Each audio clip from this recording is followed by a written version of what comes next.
Hi guys, today we'll talk about how to fix or how to solve took too much space on Picsart. To know how to fix or how to solve took too much space on Picsart, should just go to settings.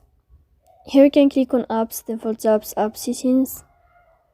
Then this list you will enter to the window or to the app of Picsart, and you can click here in this page.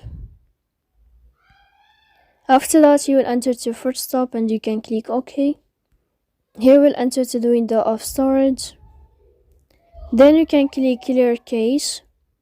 Don't click clear data because that can cause the errors or can delete your account. In the end, you can turn off your Wi-Fi and you can turn on your Wi-Fi again. So please don't forget to support us by like and subscribe. See you next time in another video, and thank you for your attention and your watching.